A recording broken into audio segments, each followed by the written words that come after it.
There is a kind of silence that speaks louder than anything you could ever say. You feel it when someone who was always there, always a text away, always reachable, always woven into the fabric of an ordinary day, suddenly goes quiet, not loud, not dramatic, just gone.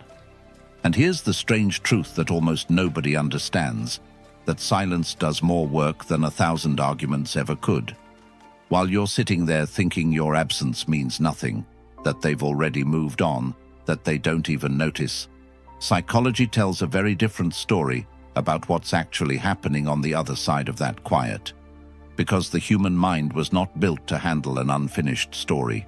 It was not built to let go of something that simply vanished mid-sentence. And when you go silent, you don't disappear from their world. You become the one thing the mind cannot stop circling back to. Today, I'm going to show you exactly what no contact really does to them, backed by real psychology. And then I'm going to show you the far more important thing it does to you. But before we go any deeper, if you've ever doubted whether your silence even mattered, I need you to do one small thing for yourself first.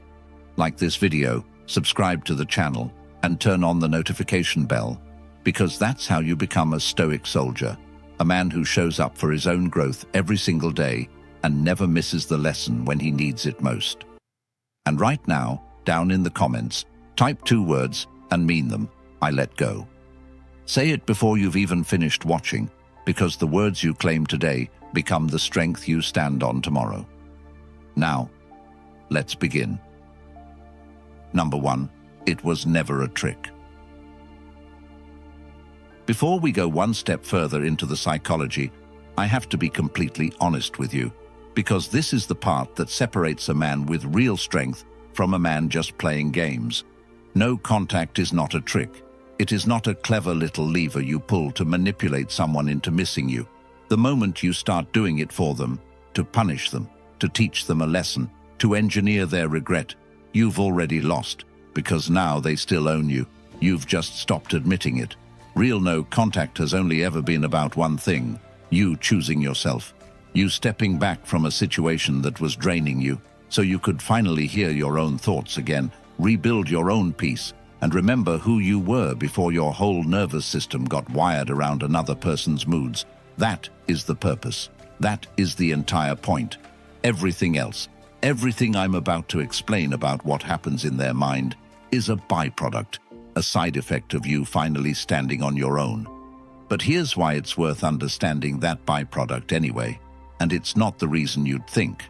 I'm not teaching you the psychology so you can weaponize it. I'm teaching it to you so you can finally stop obsessing over it. Because the real reason men break no contact isn't that they're weak. It's that they're tormented by a single question that loops in their head all day and all night. Are they even thinking about me, or have they already forgotten I exist? That question is the thing that drives a man to grab his phone at midnight and undo weeks of growth in a single moment of doubt. So when you understand what's actually happening on the other side, when you see through the lens of real psychology that your absence is doing far more than your presence ever could, that torment loosens its grip. You stop needing to check. You stop needing to know. And from that calmer, steadier place, you can finally do no contact the way the Stoics would have respected it, not as a desperate strategy aimed at someone else, but as a quiet act of self-respect that just happens to be the most powerful thing you could have done anyway. Number 2, the open loop. So let's get into the psychology, starting with the most powerful force of all, the one that does more quiet work than anything else. Psychologists call it the Zeigarnik effect, named after a researcher who noticed something fascinating. The human mind remembers unfinished tasks far more than completed ones. A waiter could recall a complicated order perfectly, right up until the bill was paid, and then, the moment the transaction was closed, the memory simply evaporated. The brain holds on to what is open and lets go of what is finished. And this is the engine underneath everything no contact does to another person. Because when you go silent, you don't give them an ending, you give them an open loop. There was no final conversation that wrapped it all up, no clean closing of the book, No last word that let the mind file the whole thing away as done. Instead, there's just a sentence left hanging in the air, and the mind cannot, will not, leave a hanging sentence alone. Think about what that actually means for them. A clean breakup with closure, with shouting, with a clear and final goodbye, is something the mind can eventually process, grieve, and release, because it's complete. But silence? Silence stays open.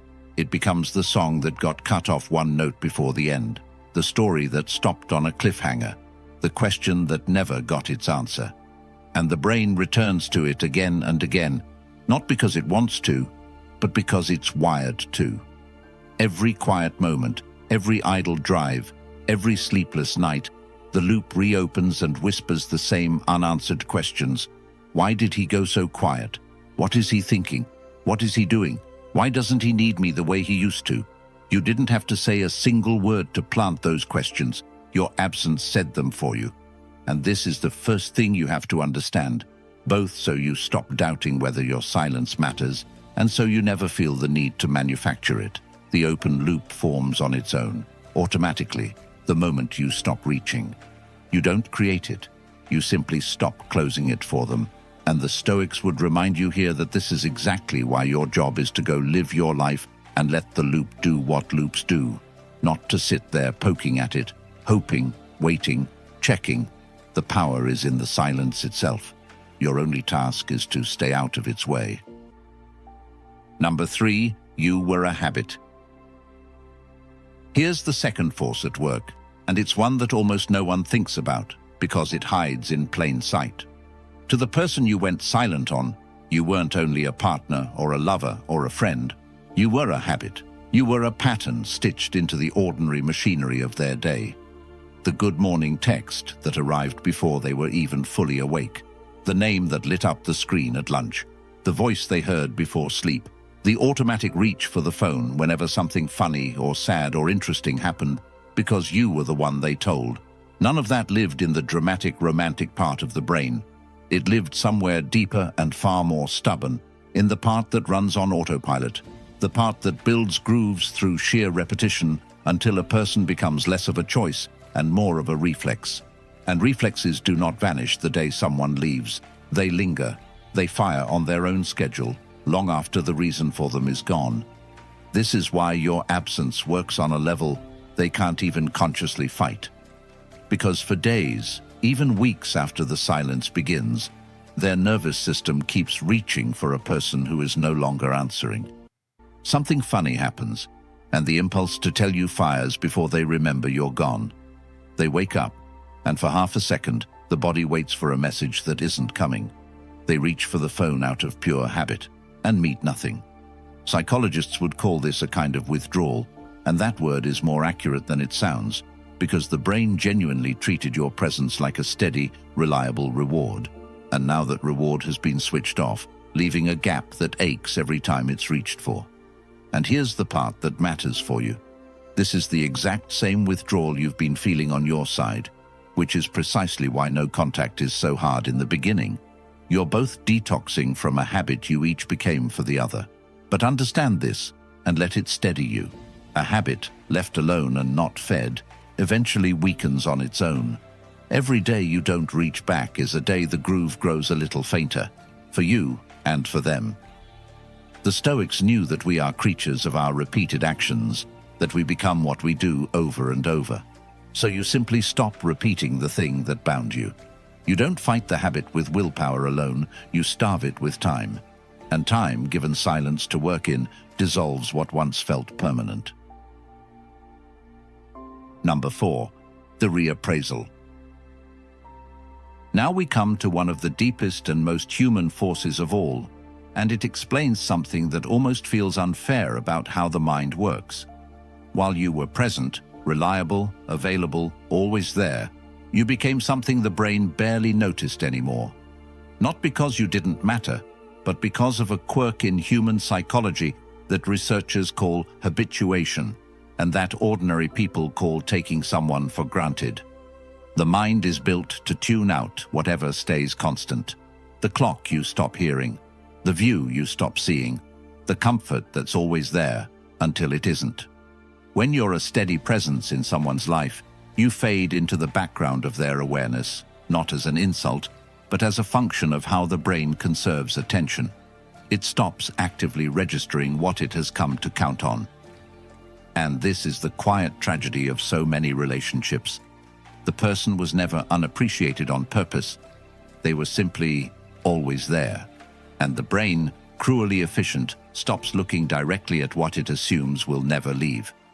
Then the silence comes, and everything inverts. The background suddenly becomes the foreground. The thing that was always there is now conspicuously, achingly absent. And absence, unlike presence, is something the mind cannot ignore. This is when the reappraisal begins, when a person finally starts to truly see what they had, only after the seeing comes too late to be easy. The morning feels emptier. The phone feels quieter. The small comforts they never consciously registered are now gaps they feel in the shape of their whole day. And in that space, they begin to reassess, to weigh what you actually brought, what you actually were, what they actually lost. Not because you demanded it, not because you sent a single reminder, but because absence has a way of teaching what presence never could. The Stoics understood this principle better than anyone, and they turned it into a discipline they practiced on purpose. They would imagine losing the things they loved precisely so they would stop taking them for granted while they still had them. Your silence does that same work in someone else, automatically, whether they want it to or not. It strips away the dullness of the familiar and forces them to look clearly, and for the first time in a long while, at exactly what walked out the door. Number 5. The pull of the unavailable. There's another force at play here, and it's one of the most reliable patterns in all of human psychology, so reliable that marketers, casinos, and salesmen have built entire empires on it. The mind places a strange, almost irrational value on whatever it can no longer freely have. Psychologists call it scarcity, and alongside it runs something called reactance, the deep human resistance that flares up the instant a freedom is taken away. When something is always available, the brain relaxes and assigns it ordinary value because there's no urgency, no risk of loss, nothing to chase. But the moment that same thing becomes unavailable, the moment the door that was always open quietly closes, the mind snaps to attention and suddenly wants it far more than it did when it was right there for the taking. It's not always logical. It's often not even about genuine desire. It's the wiring of a brain that evolved to fear losing access to what it needs and to fixate on whatever it can no longer simply reach out and grab. This is part of why your silence lands so differently than your presence ever did. While you were available, you were a certainty, and certainty doesn't provoke longing. But silence transforms you into something the mind is not used to and does not know how to file, an option that is no longer guaranteed. The person who could always be reached is now suddenly beyond reach. And that shift alone, the simple removal of guaranteed access, reawakens an attention that comfort had put to sleep. Now I want to be very careful here, because this is exactly the kind of psychology a weaker man would try to twist into a game, and I need you to hear me. This is not a reason to play hard to get, to fake unavailability, to manufacture scarcity like some cheap manipulation. That path is for men who have nothing real to offer, and it always rots from the inside. The reason your silence creates this pull is that it isn't fake. You actually stepped back. You genuinely chose your own peace over chasing someone who wasn't choosing you. The scarcity is real because your self-respect is real, and the Stoics would tell you that this is the only version that ever works long-term, not the man pretending to be unavailable to provoke a reaction, but the man who has become so genuinely rooted in his own worth that his presence is no longer something anyone gets to take for granted. You don't perform the scarcity. You simply stop making yourself endlessly available to people who weren't valuing the gift of you. Number 6. The mirror. Now here is the force that runs deeper than all the others, the one that does the work no argument and no confrontation ever could. When you go silent, your absence slowly stops being about you at all and becomes a mirror. As long as you were present, you were available to be blamed, argued with, pushed against, made the problem. Conflict gives a person something outside themselves to focus on. As long as there's someone across from them to react to, they never have to turn and look inward. But silence removes the opponent. There's no one left to argue with, no one to defend against, no one to make the villain. And in that vacuum, the only thing left for them to look at is their own reflection, their own choices, their own behavior, the part they actually played in losing something that was good. You didn't have to point a single finger. Your silence handed them a mirror, and a mirror is far harder to argue with than a man ever was. This is why composed silence accomplishes what 100 angry messages never will. The man who texts paragraph after paragraph, who pleads his case, who lists every wrong and demands accountability, he accidentally gives the other person an enemy to push back against. And as long as there's an enemy, there's never a mirror. But the man who simply goes quiet and walks his own road with dignity leaves behind nothing to fight. No villain, no drama. Just the clean, undeniable space in which a person eventually has to sit alone with what they did.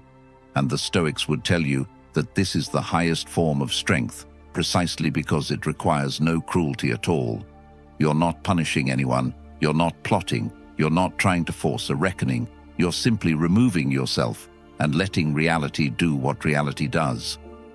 Marcus Aurelius said, "The best revenge is to be unlike the one who wronged you, to not become bitter, not become petty, not stoop to the conflict.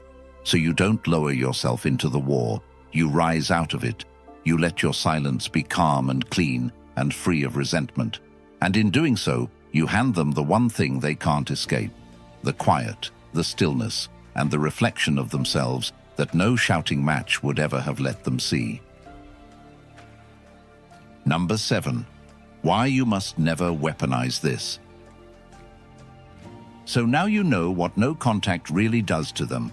The open loop, the withdrawal, the reappraisal, the pull of the unavailable, the mirror. And I know exactly what a certain part of you is tempted to do with all of this. It wants to take this knowledge and aim it. It wants to do no contact harder, colder, more strategically, calculating each silent day for maximum effect, refreshing the math in your head. Surely by now the loop is eating at them. Surely by now they're reappraising. Surely by now it's working. And I have to stop you right there, because this is the exact moment where everything I've taught you turns to poison in your hands. The instant you weaponize this, the instant your silence becomes a strategy aimed at someone else instead of a gift you give yourself, you have handed them the controls again. You're not free. You're just running a longer, more sophisticated form of obsession, still orbiting their reaction, still living and dying by whether it's working on them. That isn't strength. That's the same chain, painted a different color. And here's the deeper reason the Stoics would beg you not to do it. It doesn't just fail, it corrupts you. A man who spends his silence calculating its effect on another person is not healing. He's marinating in resentment, feeding the very wound he claims to be closing. He stays bitter. He stays small. He stays tethered to the past, just pretending the tether is power. Real freedom, the only freedom worth having, is when you genuinely no longer care whether it's working on them, because your peace has stopped, depending on their reaction entirely. That's the paradox that the strongest men eventually understand. No contact only reaches its full power the moment you stop using it as a weapon and start living it as a truth. When you would keep your silence, even if you knew for certain they felt nothing at all. When you've stepped back not to make them feel your absence, but because you finally value your own presence too much to keep handing it to someone who didn't. So let the psychology be a comfort, not a tool. Let it free you from obsessing, not chain you to scheming. Walk away clean, walk away whole, and let whatever happens in their mind be entirely their business. Because the only mind you were ever responsible for, the only one you can actually master, is your own. Number 8. What it's really doing to you. And that brings us to the part that matters more than everything else combined. Because while you've been wondering what no contact is doing to them, the real transformation has been happening quietly inside you. And it's the only one that will still matter a year from now. Every day you held that silence, you were doing something far more profound than affecting someone else's mind. You were rewiring your own. Every urge to reach out that you felt and didn't act on made you a little freer. Every night you sat in the ache and discovered it couldn't kill you made you a little harder to shake. Every morning you woke up and chose your own peace over the chaos of chasing someone who wasn't choosing you. You were quietly becoming a man who no longer outsources his stability to another person. That is what no contact is really for. Not to make them miss you, to give you back to yourself, to rebuild the part of you that got slowly handed away, piece by piece, until your whole sense of okay depended on someone else's attention. And here is the beautiful, almost unfair truth of it all. The man who comes out the other side of this, the man who genuinely healed, who let go, who stopped checking, who built a life so full and grounded that the silence stopped hurting. That man becomes magnetic without ever trying to be. Not because he ran a strategy, because he's whole. People can feel the difference between a man performing strength and a man who actually possesses it, and no contact, done for the right reason, builds the real thing. But, and this is the part that proves you've truly made it, by the time you've become that man, you won't even need them to come back anymore. Their return would be a nice thing, not a necessary one, because you'll have found the very thing you were chasing in them, inside yourself the whole time. Your own steadiness, your own peace, your own quiet, unshakable worth. The Stoics promised that a man who masters himself becomes free in a way no circumstance can touch, that the one who needs nothing from outside can never be controlled by anything. So let that be the real prize. Not their regret, not their text, not their return. The prize is you, calmer, stronger, freer, and finally, completely your own. Number 9, the final word. So let's bring it all the way home. What does no contact really do to them? It leaves an open loop their mind can't close. It triggers the quiet withdrawal of a habit suddenly switched off. It forces a reappraisal of everything they stopped noticing while you were always there. It awakens the strange pull of what's no longer guaranteed, and it hands them a mirror, where once there was only an argument to hide behind. That's the psychology, and it's real. But if you take only one thing from this entire video, let it be this. None of that was ever the point. The silence was never a weapon to aim at them. It was a gift you finally gave yourself. Because the deepest truth here isn't about what your absence does to someone else's mind. It's about what your presence, fully reclaimed and handed back to yourself, does to your own life. You stop chasing, you stop checking, you stop outsourcing your peace, and you become a man so rooted in his own worth that whether they come back or never speak to you again, you are completely, unshakably okay. That is the real power, not making them feel your absence. Becoming a man who no longer needs anyone's presence to feel whole. And if this video gave you even a fraction of the strength you came here looking for, then before you go, do these last few things for yourself. Like this video, so it can reach the next person sitting in that same silence, wondering if they matter. Subscribe to the channel and turn on the notification bell so you stand with us as a Stoic soldier, a man who shows up for his own growth every single day and never misses the lesson when he needs it most. From the bottom of my heart, thank you for being here, and thank you for watching all the way to the end. Now, go put the phone down, lift your head, and keep becoming the man this silence was always meant to forge. Stay grounded, stay unshakable, and I'll see you in the next one.